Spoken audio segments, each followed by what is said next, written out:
What's up, everyone? Welcome to the 7th episode of Trench Talk. I'm here with my normal guests, LTR and NRV. I just said guests. They are my co-hosts, LOL. But this week, we have a very, very special guest coming on this week, the dev of Shuriken, Dak. How are you doing today, Dak? Hey, everyone. Thank you so much for having me. Great to be here. Love to hear it. LTR, NRV, how are y'all doing? I'm tired, man. I'm tired. Tired of Sahil. Tired of trying to figure out which celebrity coin is the real one. I'm tired, but these are the moments where you got to stay awake, you know? Where you got to lock in, as Roaring Kitty would say, I guess. So, we're in the trenches. Yeah, I agree with that. I'm pretty tired as well, mostly just from grinding. Sleep schedule is coming back from staying up for Valorant matches this past week, although the matches start again late tonight at like 4 in the morning, so I might mess it up again right after I got it back on schedule. But yeah, ETH mainnet's back. Celeb coins still annoying, and we're stuck in a Chinese meta right now in mainnet. But at least ETH is back, baby. We are just having so much fun. I know I'm having an absolute blast watching Mexi bundle into freshies. It's just such a great time. I'm just really having such a great time. But NRV, do you want to start it off? Yeah, I mean, I think it's probably good for us to just pivot right into Dak. I know last week we had, I guess you can call it like a boys-only episode, and I think going forward, we're going to weave those in here and there so that you guys can hear from us and we can talk about more current events that's happening on chain. Obviously, it's been an interesting time with just markets in general. ETH has been doing well. But we do have an awesome guest this week. I think a lot of us are basically looking for an edge in any way that we can possibly get it.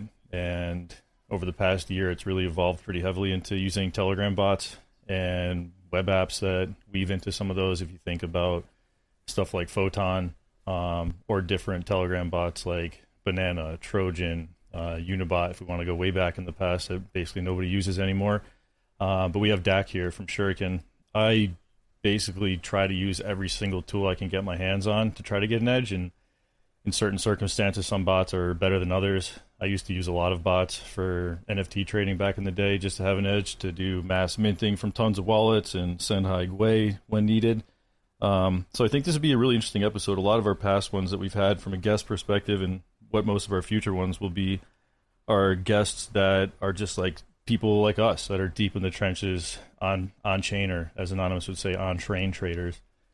But yeah, this is going to be an interesting one to hear from the perspective of somebody that's been from the get-go building some of this tech and one of these tools from the ground up. So I guess without further ado, let's move over to Dak. I think we could probably start with just like an origin story, so to speak, if you want to give us some background. I don't know how much you want to say about like your career past, but my understanding is you're pretty much full-time crypto, but it would be interesting to hear how you got into it, how long you've been in the space, things of that nature. Yeah, sure. And thanks for the introduction. So I've been in the crypto space for a very long time. You know, started buying into ETH and BTC around, I guess, like 2019, 2020, and actually started out by, funny enough, like Ethereum mining in my apartment. What I kick myself for every day now is I actually was using that to heat my office and then pay the electric bill. Now looking back, you know, this is when ETH was sub $1,000. I think when I really started this, how much money I could have just accumulated by sitting on it and holding it. But you're paying the electric bill with your ETH that you mined? ETH. I thought I was a genius, right? Because I was like, yeah. I work in my office at home all day, so I can heat my office and I can pay my electric bill with my space heater. This is genius. Little did I know future Dak would be kicking and screaming, wondering why I didn't just lock that away and forget about it. You know, that led me eventually into, you know, the NFT space, right?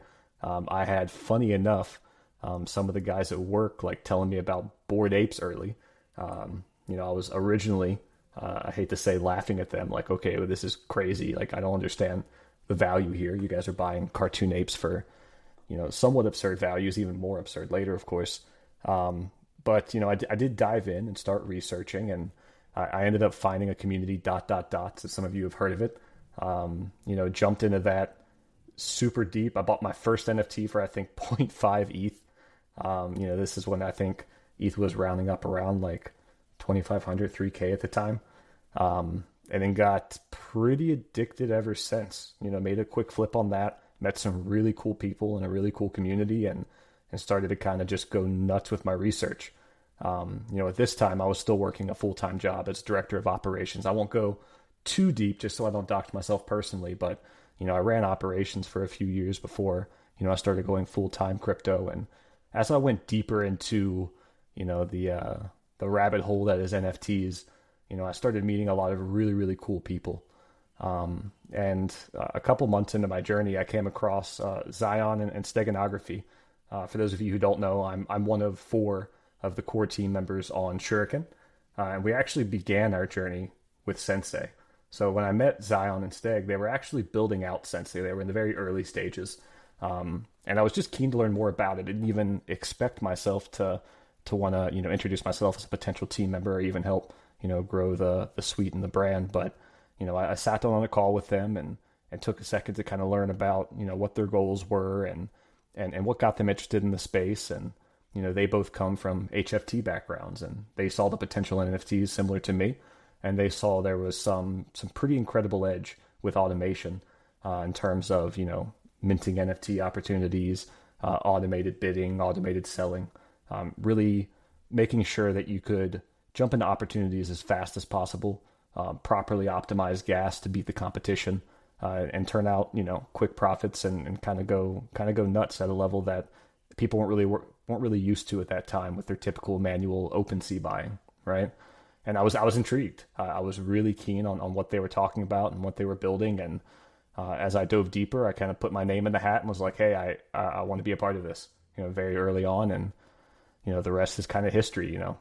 We spent the next year really, really, grinding it out, making sure we advanced and kind of grew that suite to the best of our ability, and grew to be, one of the top 2 bots in the minting space, while NFTs were really at the peak of their bull market. It was a really proud accomplishment, and it still is, up till this day, Sensei is still up and running. All of our pass holders are still able to use the NFT suite, focused predominantly on Ethereum and EVM counterparts. But we saw, a pretty big pivot that came out where a lot of people, as NFTs were kind of starting to slow down a little bit, and instead of it becoming more of a daily super high frequency trading opportunity, it became more of a, kind of collector's event where you found things that were valuable, and things really slowed down. And we were kind of watching very closely on where the high volume was moving around to, and what pivot we might need to make sure that, Sensei continues to grow in the way it originally did. And we came across the DeFi space, starting with Ethereum. So we started kind of, actually funny enough, building out an extension of the Sensei web app suite, and building out a DeFi trading tool that allowed you to kind of buy in quickly, manage your positions, do a lot of the basic stuff, but injected a lot of the high level MEV tech that we introduced with our NFT minter, and giving people the ability to, in the very early days, create group bundle opportunities for snipes. That was kind of our huge edge with Sensei DeFi. And what we came to learn very, very, very quickly is that a lot of the degens in the DeFi space really like trading from Telegram. I would assume predominantly, just based off of the conversations I had with a lot of users, it was the convenience factor, being able to quickly pull up a contract with one button, quickly act on it, regardless of the type of device you're on, whether it's a phone or a desktop. And our past was very heavily focused into a high-level trading suite environment on a web app. So this was quite a twist for us, right? So we decided, okay, let's create an alternative brand underneath this umbrella, under this company that we've developed over the year, and let's create a DeFi suite that allows you to do either. Your high-level traders who want to have their charts up at the same time, maybe multiple charts, be able to manage their positions, set their limit orders, set up snipes, all in one kind of customizable dashboard, while also giving them the opportunity to sync it with the Telegram app.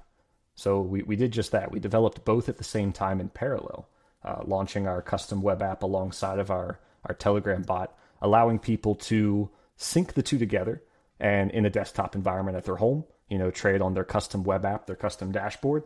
But then when they left the computer desk, being able to access all of their orders, access all of their pending snipes directly from their phone in Telegram.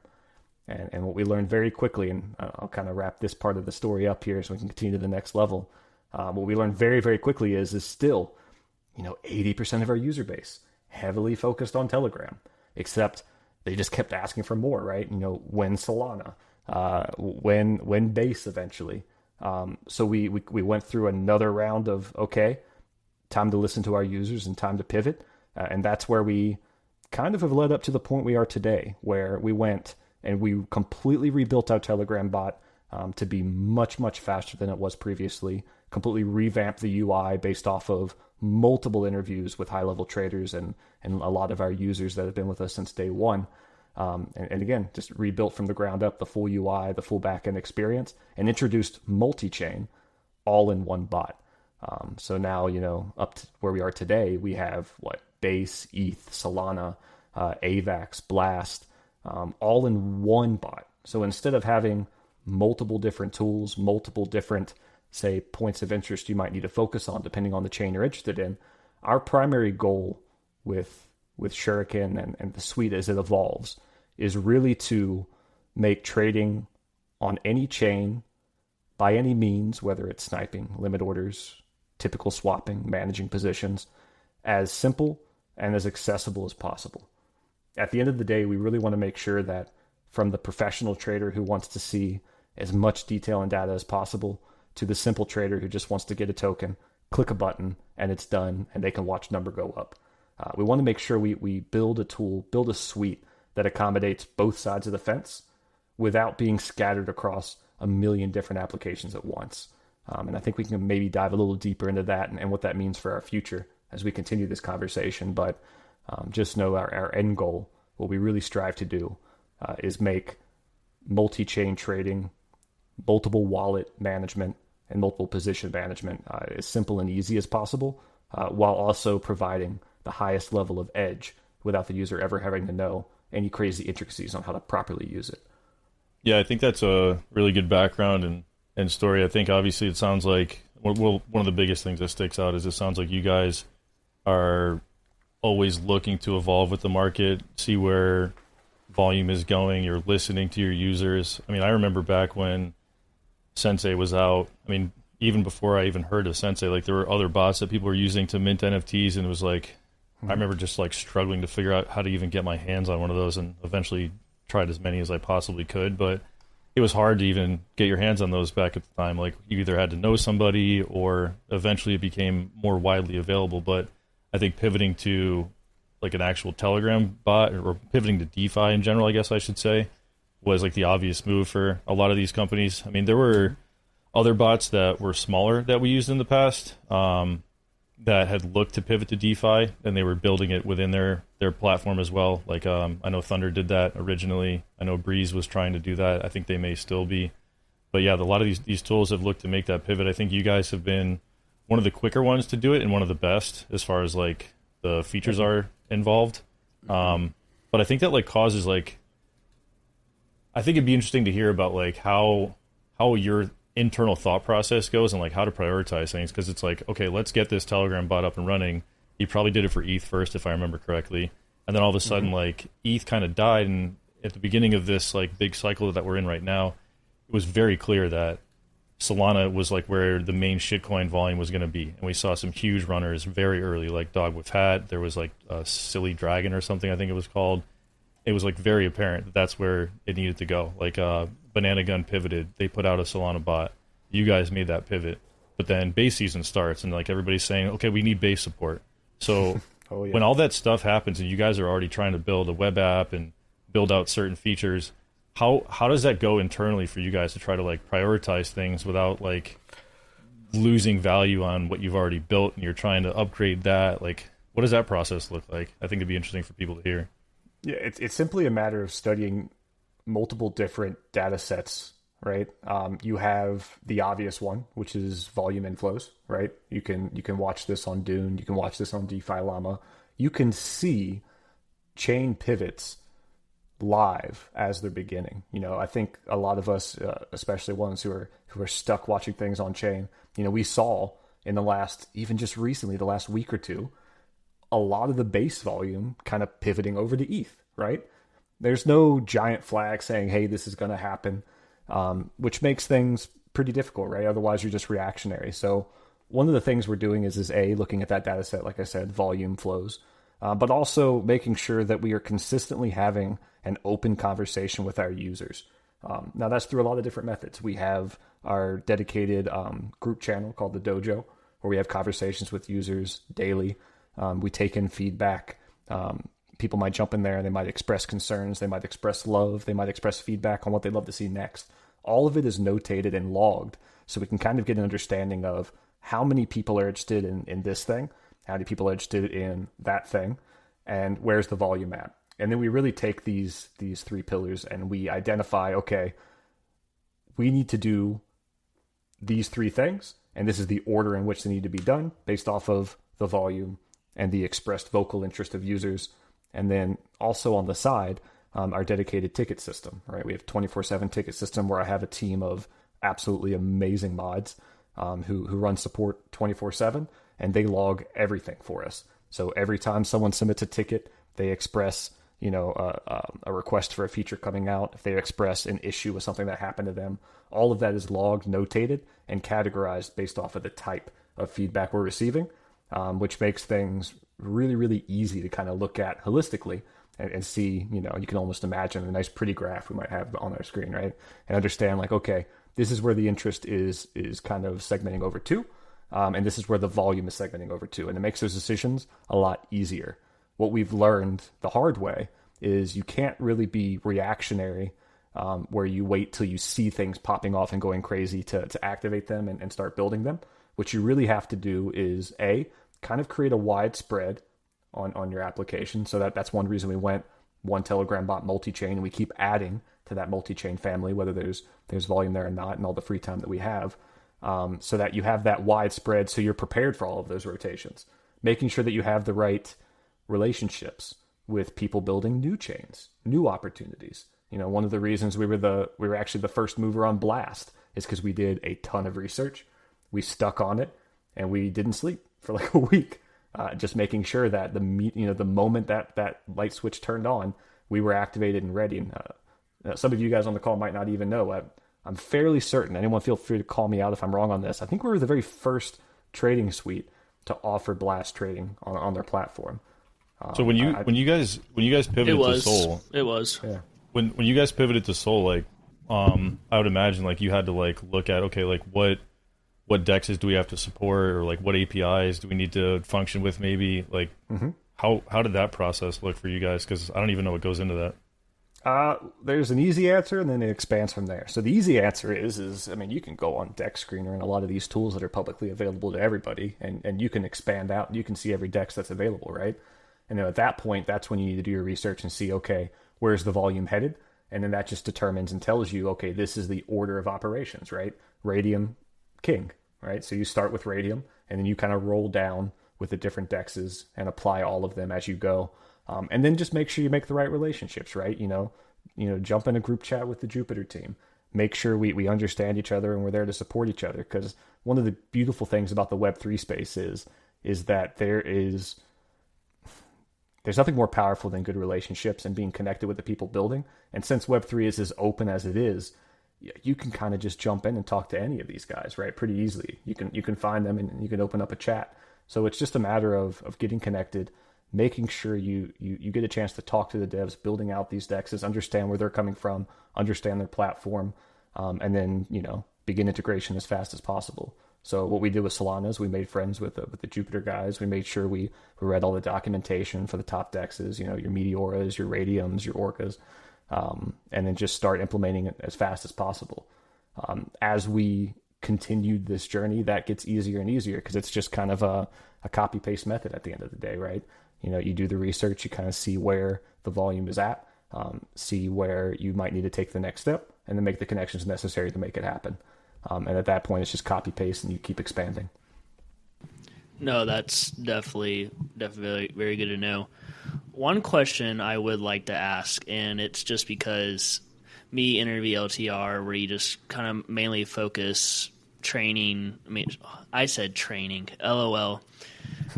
That's actually trading on trade. I can't speak, dude. Trading on chain, but what I want to ask, because you said you came from a director of operations position. Mm-hmm. How did you get to this position? What was did you think you were going to become a dev for a bot, or why did you choose to enter into this? I'm just very curious on what your decision making was going into this. So I should be very clear with my position in Shuriken and Sensei. I actually help run the operations side, the BD side, the partnership side, as well as UI UX. In terms of the development, I'm not actually coding day-to-day personally. Just want to make sure that that's clear. I'm more so doing a lot of research to make sure that we're taking the proper steps and understanding kind of where the market fit is, how do we properly integrate, and then how do we connect and organize everything in a way that this goes as efficiently and smoothly as possible.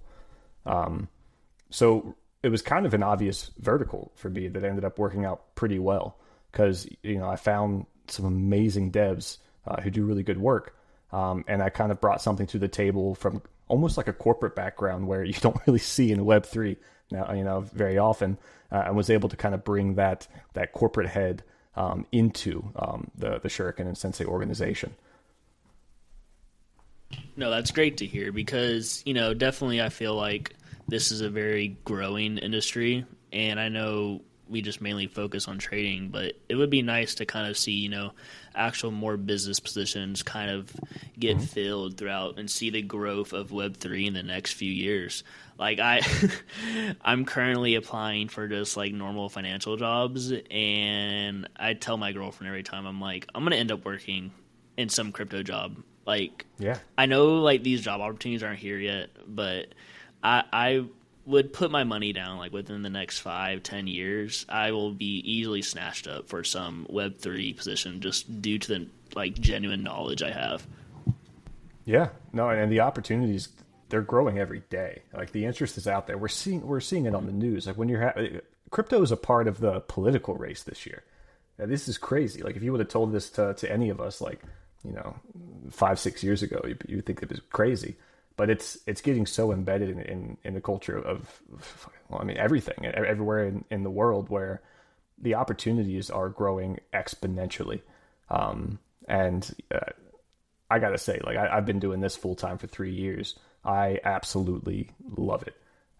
It's a lot of hard work, not a lot of sleeping, but every moment I'm awake doing it is a joy. It doesn't feel like work as much as my old job. I know that's a cliche. But it's true. It's a lot of fun to work in this space, and it's beautiful to see it kind of getting appreciated and understood in a way that it hadn't before. So I think the legitimacy of crypto and the opportunities that will follow on the job front are gonna kind of grow exponentially from this point forward. I feel pretty confident in that. Yeah, no, I definitely agree with that for sure. Interview, you got a question? LTR, did you want to jump in with that? Yeah, I was going to say earlier that you mentioned how so many people are using Telegram and using Telegram as their main source of aping and stuff. But I think we've recently actually seen a big move back to web, which is really interesting just because of so many capabilities, as far as Photon became really, really popular on Sol. And is pretty much, I think, probably the number one bot right now on Sol. And they're entirely web-based, which is really interesting just because you're able to have trending and new coins and all this other stuff that would take so many other channels in Telegram to have. So it is interesting to see how metas kind of change and shift back to original metas. And what's cool about Shuriken, like you said, is that you have it on all fronts. Mm-hmm. It was just an interesting observation that we've kind of shifted back towards using web again over Telegram. Now, that's an interesting vertical if you guys would like me to spill a little bit of alpha, because this kind of spills into something interesting upcoming for Shuriken. Yeah, definitely. Drop the alpha. Let's hear it. I got to be careful with the details, but I think Sorry, go definitely ahead. drop the alpha, but I also think it's good for you to mention like when you guys first launched the Shuriken stuff originally, it was a web app and Telegram. So like some of the people Right. that are listening may have experienced what the web app had looked like or currently looks like. But yeah, go for it. Yeah, so just to kind of, I guess, circle back. Yeah, our original web app was very much pro focused, right? We built out something quite a bit different than what many people might be used to in terms of crypto web apps. We built a modular dashboard, similar to something you might see with like Bloomberg terminals, right? Where you can add components to your dashboard and literally click and drag these boxes and resize them so you could build your own custom setup for ETH trading specifically. We had our charting module, we had our positions module, our swap module, where you could snipe and set your limit orders and all that good stuff. And we even had an alpha stream that let you log into your Discord account and your Telegram account and stream all of your favorite alpha groups and automatically filter out contract addresses that were shared amongst them that would aggregate into a funnel and give you a total number of contract addresses mentioned across all of your alpha groups. Something that a lot of people really loved. But the issue, I think, is that a lot of degens in the space really want simplicity and speed above all else. They want to be able to jump in and go immediately. Not as much setup, not as much customization. But I think there's an opportunity in the future to kind of accommodate both in a way. So in the same way that we completely rebuilt our Telegram bot from the ground up, incorporated multi-chain, redesigned the UI, behind the scenes, we're currently doing the same thing for the web app side. So in the very near future, we'll actually be doing a bit of a revamp, a version 2 of the web app in the same way we did the TG, where we'll be incorporating multi-chain, probably moving more forward to almost like a simple power mode toggle is something I kind of envision, where you're able to log in and kind of have a super simple view. You'll have our custom charts that won't be using like DakCrypt0 or anything else, but you'll have the fastest speed possible in the chart without having to worry about the limitations of API restrictions, and then integrating a lot of the functionality that's in our Telegram bot into that web app terminal, along with like the limit orders, your snipe task, your positions management. But one thing we want to expand even further into is the discoverability factor. You mentioned something really important earlier, where people like a tool that they can see the chart, but they can also find the opportunity to load the chart in the same place, right? Degens want kind of one home that they can kind of sit in and see the things that are happening throughout the day and act on them all at the same time. When you're looking at a degen's journey, you're starting at the discoverability aspect, where you might want to look at top volume tokens. You might want to look at newly deployed tokens, so you can look for opportunities to snipe before they're even live and active. And then you want to move to the execution factor, whether that be a snipe, whether that be a swap, whether that be a limit order. And once your execution is complete, you need to make sure you have a management side. I like to think of it as the 3 stages of degenning: your introductory, your discovery, essentially, your execution, and then your management. We want to cover all 3 of those fronts with the new web app in kind of a super simple to use interface, and then possibly expand that to allow more customization in a way that we did in the past for professionals that really want to step up their game, and give that multi-chain functionality along with the discoverability aspect, which we actually have some stuff coming in on Telegram soon too for discoverability. I'll say that. Yeah, that sounds awesome, man. I think like when we look at like these different tools, like I said earlier, everybody's looking for an edge. I think in like trying out all these different bots, like everyone has like a different reason why they use different ones. Like Trojan, for example, people use that a lot for the DCA functionality, because a lot of these Sol coins come off pump.fun and have very thin liquidity, and if they're up a lot, they don't want to exit in one stack and lose a lot of what its value is, so they DCA out. Photon has straight up like the fastest charting that any tool has. It's faster than DakCrypt0. I think they built their own charting in it. So while a lot of people just go to what they like to trade with, I personally like to trade through Telegram, but if I need to see a very quick moving chart, I'll go to the 1 second Photon, whether it's on ETH, Base, or Sol, and I'll watch it there so I can try to time a quick entry or a quick scalp and get out with high GUI on my Telegram. So having that speed, I think, is really important. Is there going to be like a faster data read or charting on your web app with the upgrade? Yeah, I don't want to go too far into detail in terms of our implementation, but yeah, we're doing our own custom implementation as well. So it's not going to be leading on another provider. We're going to be doing something very similar, where we'll be doing our own effective pinging in the same way that if you're on, the TG bot and you're spamming the refresh button, it'll effectively be like that, but turned into a chart is kind of the easiest way to explain it. It'll be running off of the same backend that we've implemented with our TG bot, but with the visualization of charting effectively. It's kind of the easy way to put it. I think it's just awesome that y'all are. I actually minted NFT Sensei. I have been around for a little bit, and I've seen y'all kind of grow. And I just want to commend y'all on constantly building, because I do know I'm not going to speak ill name on some people, but I do know that some other bot companies have not, taken that next level and really put in the work. So I just want to commend y'all on just, constantly just trying to update with, because there's so many different bots, and I'm not even a dev, and I feel like it's probably extremely stressful, seeing people switch from bot to bot, I don't know. I just really want to commend y'all on just the great hard work y'all been putting in. Yeah, thank you. It's tempting in a space like this. A lot of the teams out there are anonymous, right? And they're given absurd amounts of money, handed in their lap. And it's just a matter of their own integrity on how they want to continue with that, right? Even Sensei, minting out the passes, could have walked away with the money. Or you could see the long-term, 10-year vision of making this exponentially bigger and the opportunity that stands. A lot of it's tied to integrity. A lot of it's tied to seeing the opportunity on the horizon. One thing I'm really proud of is that we haven't really paid ourselves that much, to be honest. This is kind of a humble brag. I don't even live the life that I used to in my old operations job, to be honest, right? We reinvest the vast majority of our income back into Shuriken and Sensei to kind of keep things evolving. And of course, a big part of that's integrity, but the big picture is that I see this market growing and I see the opportunity.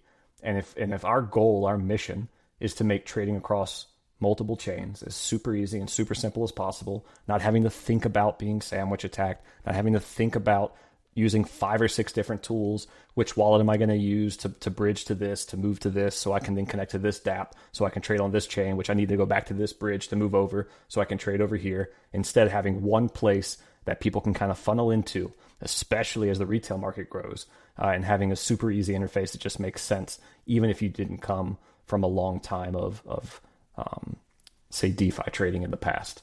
So the opportunity is huge. I like to think a lot of it's our integrity, but man, the opportunity is ginormous, and we're excited to see that full vision out. So, Dak, I want to pivot and ask you something, I guess, specific to Solana. Sure. When I first started trading on it pretty heavily, I had a hard time figuring out how to get quick entry into new launches. And I remember, I think it was actually Anonymous that was telling me oh, use Magnum bot, you set up a snipe there and set your priority on that. But there's still these guys that are out there like Slippage and the group those guys. I think everybody knows who he is. They're using tech like Peppermint and these other tools, and they're extremely expensive. You look at what the keys cost for those in order to just get access through the NFT. And you're paying for your own nodes, which you require multiple. Exactly. So what are your thoughts on how Telegram bots can evolve in the future? Is there a world where they can compete with people like that without having to spend an absurd amount of money just to have access to a tool like that? Yeah, and just for clarity, there's kind of 2 sides to the sniping world right now. You have your surface level pool open snipers. A lot of them are on Telegram. They're just kind of pinging, waiting for a pool to open, and they jump into the opportunity. It's just a simple swap. And then you have your very high level custom CLI bots, right? Where, a lot of these guys are paying, hundreds of SOL a month, depending on their setup, to kind of keep running. So you have a custom CLI bot, and for those who don't know, that's command line. So you're basically you're typing code to make things work. You're setting up your own custom nodes, and you're spamming to try to get into opportunities. And not to mention, when you're spamming, all you're doing is you're sending multiple transactions per second and letting them fail until one doesn't. So that means you're losing money on every single one of those fails. Now, the opportunity is huge on a spammer. You can get in incredibly early, but the cost is ginormous. And it only makes sense to a very small fraction of the user base out there. And on the other side of the fence, you have your Telegram bots that can snipe, and they can snipe relatively early, but they don't have a lot of the tech that is brought into with some of these custom bots. I think we found, and this is where the alpha kind of comes out. I don't know when this podcast launches, might be around the time we're actually going to announce this publicly, but I think we found a middle ground that can kind of incorporate the best of both worlds in a way. Starting with a new implementation of soul sniping that we've put together that involves group sniping. So instead of each individual setting up their sniper on Telegram and then just waiting for that snipe to go through and each one of those individual users are pushing through their transactions, we found a very intelligent way to put in bribes to get early opportunities and aggregate these snipes into effectively one intent, or almost like one entity sniping. Now that's a lot of buzzwords. What does that mean? What that means is it's almost like you're bribing to get in early, but instead of doing it yourself and having 100 different people pinging our node and individually getting in at different times based off of where they are in the world, we have the ability now to allow our users to set up a snipe, and when they set up that snipe, their bribe and their soul value gets aggregated into, we'll call it like a custom individual or custom contract, where that contract is using a very high-level node on its own. The user doesn't have to pay for it. And it is automatically, on your behalf, going to snipe the token early and then airdrop the tokens to each individual user based off of the bribe that they've put in. Now, the reason that this is different is for two reasons. One, we're incorporating the ability to bribe to get in early.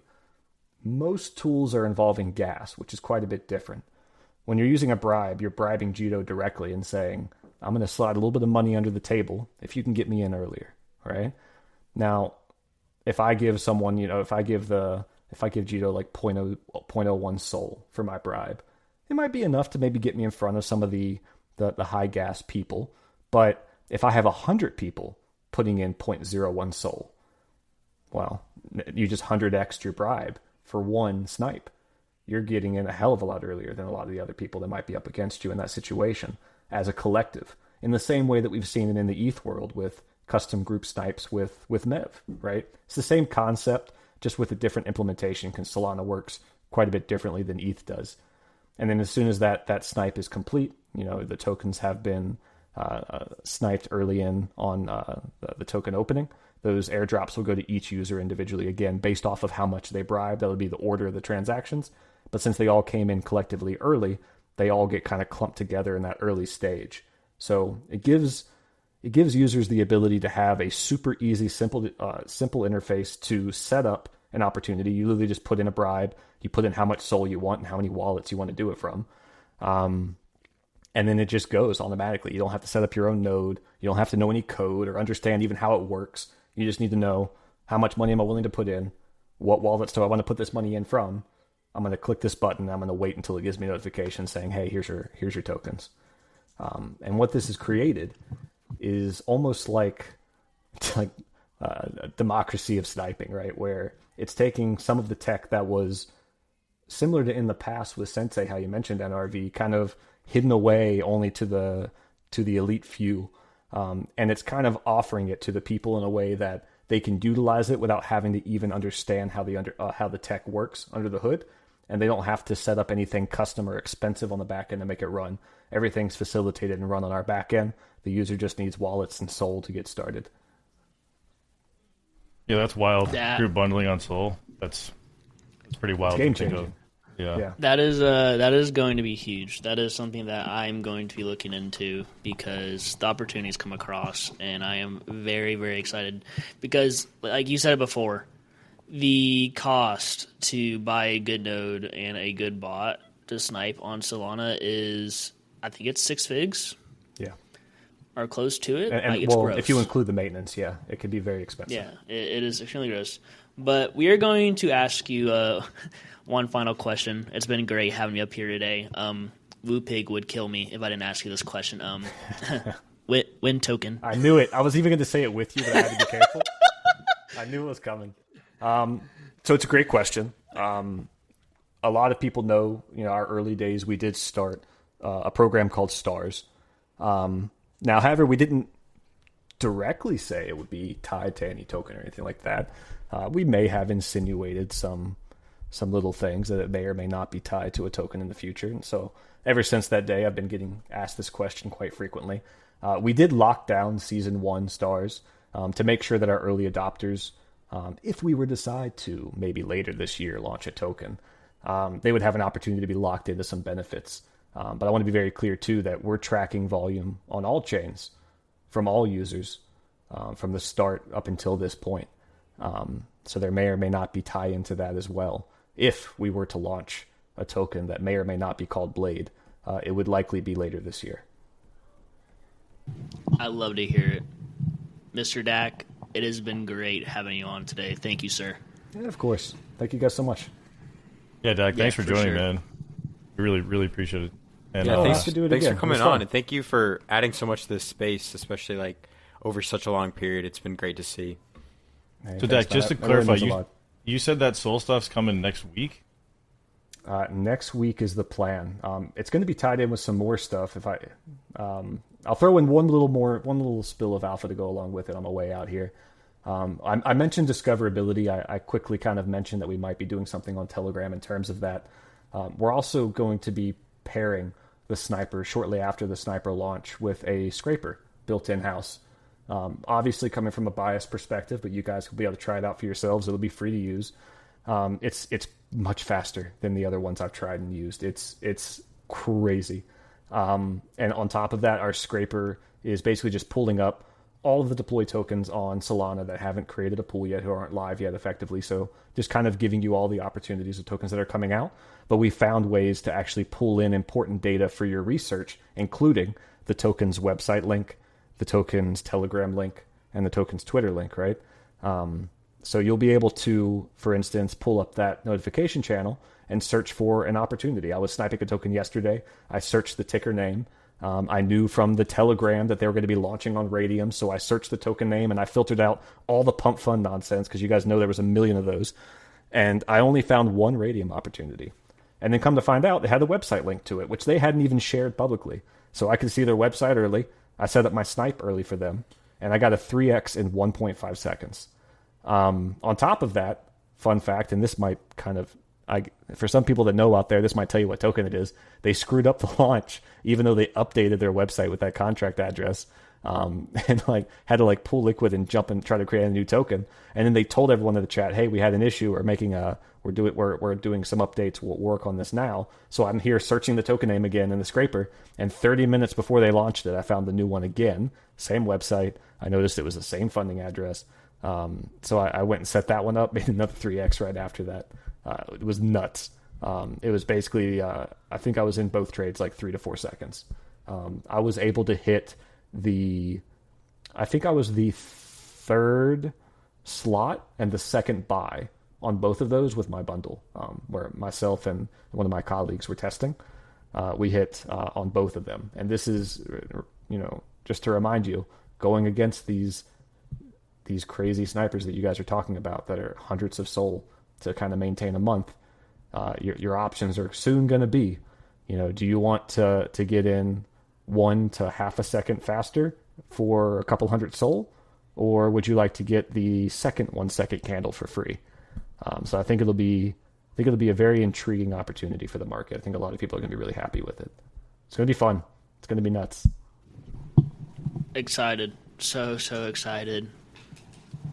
Yeah, it's awesome, man. I look forward to checking out all the new stuff, and I guess I'll probably be running some volume through Shuriken for this possible blade thing you mentioned. Let's go. Could be, could not be. I would never validate something like that on a call like this. Of course. For sure. Of course. Hey, thank you guys so much for having me. I really appreciate it. It's been fun. Yeah, thank you for coming on. All right, have a good one, guys. Bye. You too, man. You too, man. What an absolute Chad. What an absolute Chad. All right. Now that it is just us three, we can talk about a subject that is just kind of difficult dealing with as traders, but it is kind of determining what bot to use and also the reasons for using it or knowing when to change. Okay, I have a lot to say about this just because I think I've used every bot available on the market, whether that be like the weird Chinese trench ones, Pepe Boost, or the really forefront ones like Shuriken, like Banana. And I think it really depends on what type of trader you are, right? So a lot of people that like these web-based applications that have the charts and stuff are more swing traders, maybe a little bit more size, et cetera, et cetera. But as far as like the people who use Banana a lot are, pure robust snipers and stuff like that, just because Banana wins the most ETH bundles currently. It is interesting to hear Shuriken talk about group bundling on Solana because we don't really have anything like that currently, which is great. But it ultimately just comes down to what type of trader you are. And I was having a conversation actually today with a friend in one of my groups, and he was like, oh, Maestro's the best. So I'm like, well, I disagree with that personally, just because, of what I use personally. But he just loves the Maestro user interface, and it's just easier for him. So a lot of these bots are so neck and neck that it ultimately just comes down to user preference. But also, I think there is something to be said about farming a token airdrop. That's just an additive. Like Banana airdrop was insane. It was pretty much 10 ETH for free at the time. And if you held that, I don't even know what the original airdrop would be worth now. I don't think our paper hands want to look at what it is right now. It's probably like it's over 6 we don't easily. We don't even need to talk about I probably had like 5 wallets that were qualified too. I don't even want to talk about it. Yeah, when you bring up I guess there's a couple things I think about, because I think like the average person in this space that's using these bots, they're typically just gonna take one that like their favorite influencer or somebody in their community gave them a reference link to, and they become accustomed to it, they get used to it, and that's what they're gonna use, whether it already had a token drop like Banana or not. They just get used to it. And I think going back to our past episodes, you got to have a work ethic, you have to have a growth mindset to continue to have an edge, or just be, I guess, good against your competition in this space. Have a willingness to try other bots, because some of them are better. Some of them do have edges over others. But for me, personal preference wise, when Base started going live, a lot of people were using Sigma because they basically let you know that they're going to have a token in the future. And I knew people that were farming on multiple Telegram accounts and running through their bot. It was a decent experience, but as soon as Banana offered base support, that's just what I'm most comfortable with. And when it comes to split-second execution, I was like, you know what? I'm just going to use Banana for stuff that I need to get in and out of, because that's my personal preference most of the time.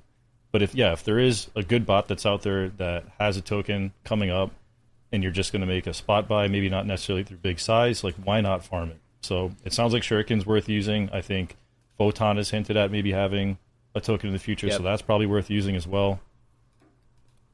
I will also say, though, it's most of these bots, people will blame... Okay, this is a pet peeve of mine personally. I don't know if you guys have encountered this, but I'll see people, they'll have their buys fail, and they'll immediately blame the bot, and then I'll ask them, okay, let me see your settings.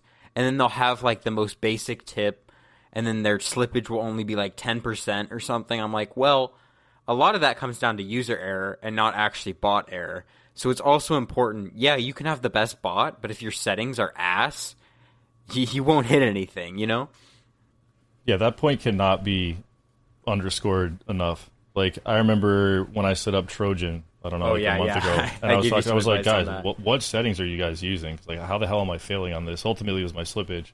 But yeah, I cannot emphasize that enough. You can't just blame the bot if it misses. More often than not, it is user error. Your settings are probably off. So lean on somebody for their settings. If you guys don't know what you're doing, I don't know, you could probably DM us and we can help you. No, it's okay. Always blame the dev. It's always the dev's fault. It's never your fault. Dev sold. Never. It's always the dev's fault. It is not your own fault ever. Ever. I can't really add anything to the subject we were talking about. Y'all basically said everything I was going to say, and I definitely 100% agree. It's just something that you just have to always pay attention to, and then, you can... use a certain bot to farm. I know a lot of people were using Photon just to farm in the very beginning, but then it like slowly grinded up, slowly into like becoming like I'd say top 2 soul bots It's just at the fast, moment. man. It's so fast. It's extremely fast, and it's been interesting to see like that bot like start to grow as well. One thing I do want to say that I think is important if we're talking about bots too is like I see people that will run like really big trades through their bots when timing and execution to trade does not matter. Like somebody putting like 10 or 20 ETH into a trade when the coin isn't like high volume, like are you farming the token? What are you doing? Because They're you're using the you're losing anti-mev, usually. Well, maybe that, but you can do that through an aggregator. Like you're going to get more tokens, you're going to get a better entry. But if you use an aggregator, you're going to pay less fees through the bot. Like I'm basically saying, like if you're just going to market buy something and volume's low, maybe don't use the bot unless you're trying to farm the token for some reason. But you're going to get more tokens because an aggregator like DeFi Llama on ETH base or whatever, CalSwap, you're going to hit Llama. multiple LPs. You'll hit V2s, V3s.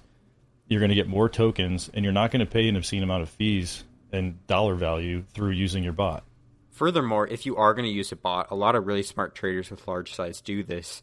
Send a test transaction so you make sure you're not hitting some random pool that only has 10K in liquidity. I've seen people lose so much money through Banana and through a lot of these bots, not necessarily because it was the bot's fault, but sometimes the bot will route to a not good LP because the LP will be some random V3. There's a lot of issues with V3 usually, and their price impact will be like 70% when it should have been 1.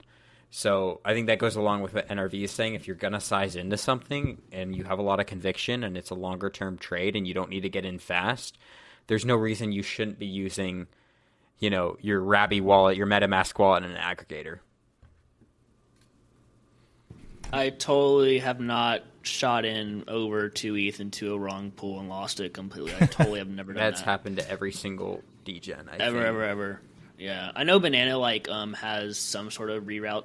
Listen, I don't know any dev work. Anything I say, I no clue what I'm talking about. But they have something that helps with rerouting. But, I mean, it's always best. You need to just pay attention. And a lot of it's just trial and error and just learning from things, It's really the main point of it. I don't know, dude. That soul bundling shit sounds crazy. I'm That's definitely gonna test I mean, that that's out. basically That's gonna be really Banana. interesting to try. That's basically Banana on Soul, and what's interesting about that is, like, Banana basically has a monopoly on ETH bundling right now, right? Like, if you use a different bot, you will not get in the first bundle because Banana wins every first bundle, essentially, unless a bunch of Maestro users pool or, a third party like a Keltiv or a Terminator come and bribe the fuck out of something. But it is interesting because Shuriken has something they can do where they can be a first mover. I think Banana Solana might have sniper bribes. I'm not too sure, but not in the same way Shuriken will. And that's going to be really interesting to see how that envelops. Also, just because, like Anon said, to get into the Solana sniping game, currently it's 6 figures plus, not to mention like when you're spamming to then snipe, you're burning through, like 5 soul every minute or something? Yeah, crazy barrier to entry. Yeah. And I think this is a good example of like it's important to stay up to date with like what these bots are doing because really none of them are in their final form, and these teams are constantly developing stuff and upgrading different things. So like understanding what they're offering and what they've recently launched could give you an edge. Like this is obviously a glaring example, but like a very simple one, like a month or two ago, Maestro was offering, like if you paid Maestro Premium and you traded through Solana when they launched their Sol trading, you would get no fees. I think it cost like 0.04 ETH or something at the time, and you could trade all month with 0 fees on Solana, no matter what size you're using. Like that's a huge advantage to using it because if you're trading in size, you're not going to pay any fees on that. It's an excellent thing, but just understanding that a bot has a feature like that, or that I wouldn't even call that an upgrade. It's just more of like an offering to get more people using their bot. I think just staying up to date with what these bots are doing is a really important thing to understand, like where to pivot and understand like where to go. Also, obviously, it takes a learning curve to understand their UI, UX because they're all a little bit different, but I would definitely encourage people to just install them and learn because there could come a time when you need to use a certain bot. Also, just like anything, don't marry your bot. Like there's constantly improvements coming out. There's constantly new tech like Photon. I mean, if you stayed on your previous Solana bot and didn't change at all, you'd probably not be as far as some people just because Photon became one of the fastest. So I think you should always just try out new bots, especially if they're safe, especially if they're backed by good people. There's literally no downside, especially if they're backed by good people. I definitely agree. So we have just a little bit of time left. I feel like we have to speak on this subject just because of how prevalent it was this week. I think we have to talk about GameStop and Roaring Kitty. I just really think we have to.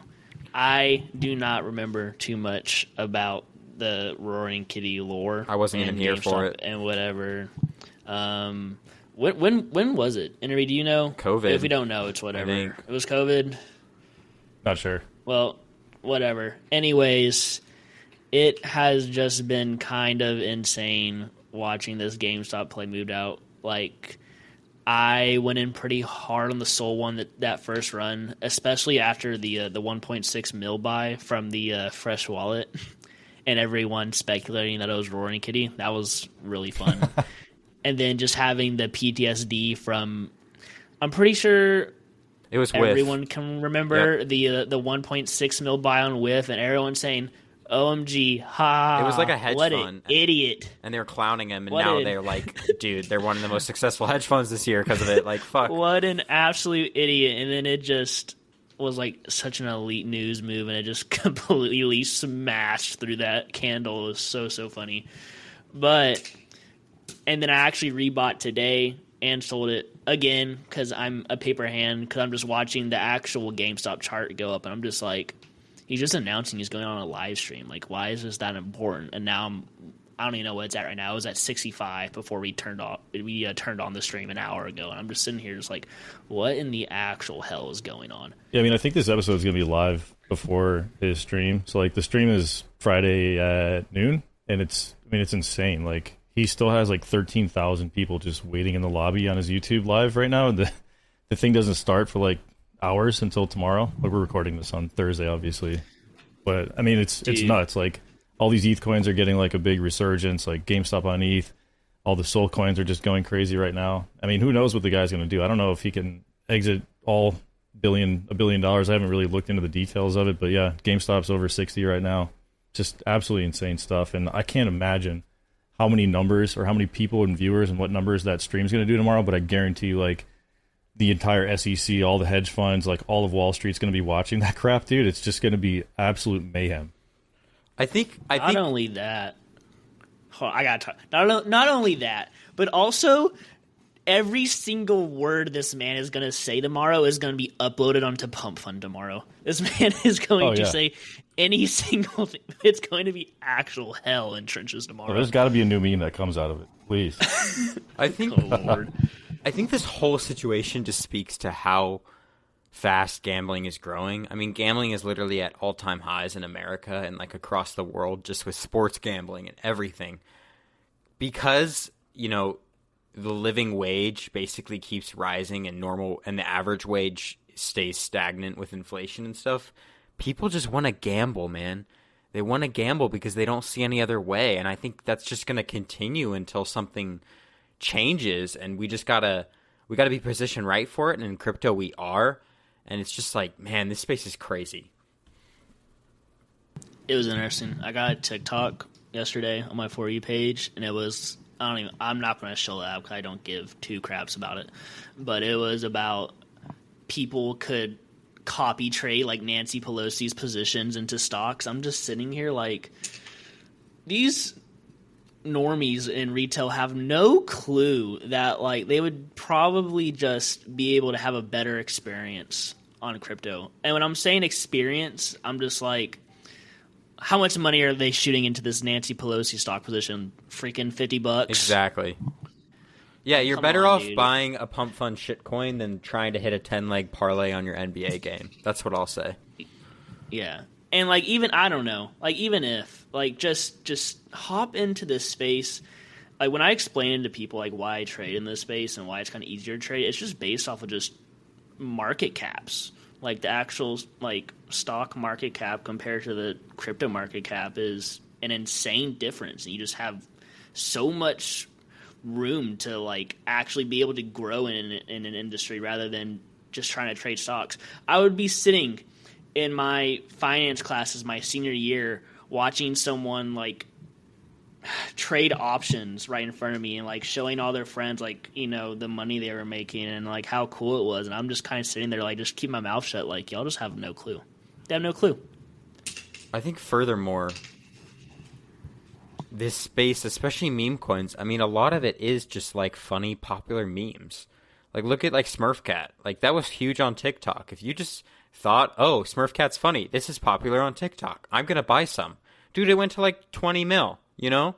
So I think, yes, there are the insider pump and dumps. Yes, there are celebrity scam coins, and you have to become literate in crypto. You know, you have to know what you're doing. You have to know what a rug is and be able to spot the signs, and that comes with experience. I'm not saying you won't get rugged, but I think just the opportunity cost of at least having your eyes on crypto or just having a crypto Twitter account are so high that there's no downside to at least making a crypto Twitter account, and there's no downside to at least watching some charts and trying to learn. You're not even spending any money.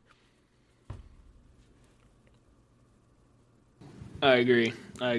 Well, gentlemen, is there anything else we would like to talk about today? The only other thing I think that's probably worth mentioning that we could wrap up, I think we're close to an hour here. I think it's like definitely topical, is the Coinbase Smart Wallet came out this week. I went to install it, and it was interesting because, first of all, it kind of like seeds you with gas. Like, you can like mint your wallet, so to speak, and you don't have to add funds to it. You can add funds through Coinbase or like your typical funding source if you have a Coinbase account, but it will like sponsor it for you through, like, Base will basically pay for it. But for me, it like made me set up a security key through like either like a security device plugged in, or I could QR code scan my phone and like passcode lock it through my iPhone.